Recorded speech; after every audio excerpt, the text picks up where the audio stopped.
You've just run your search for climate change and Mars, and you've found hundreds of articles. This is a little bit overwhelming at first.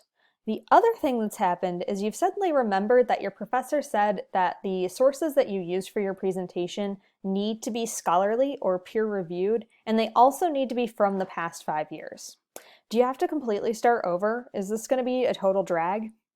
The answer is no, and that's because Academic Search Premier comes equipped with post-search filters. So, if you look over on this left sidebar, you see all sorts of ways to refine your search after the fact.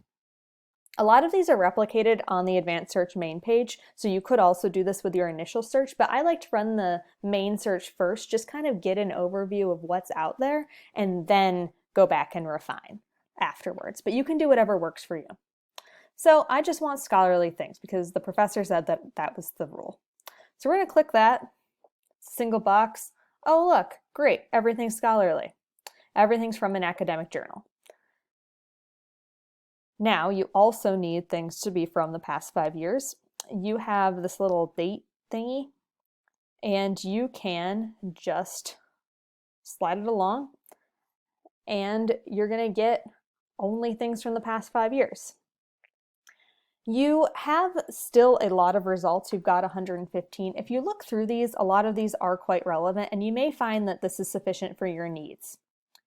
But one way that you can refine the search further, if you're finding that you're just getting too much and that you're kind of missing the topic a little bit, is if you look at these results, you'll see this thing called subjects. These resources have been categorized into the subjects that are most relevant to them.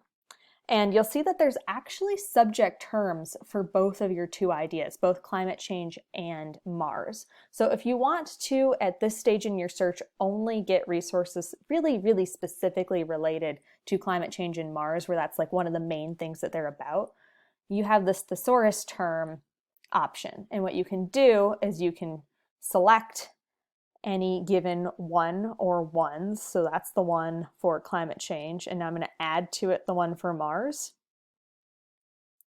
And if I do that, I find that now I've only got 14 options, but that these are going to be really specifically related to the idea of climate change in Mars. And if you find that you've gone too far, you can eliminate any of these filters and add new ones, swap them out, whatever works.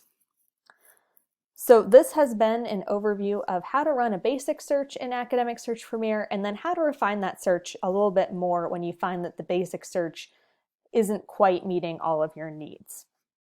So happy researching.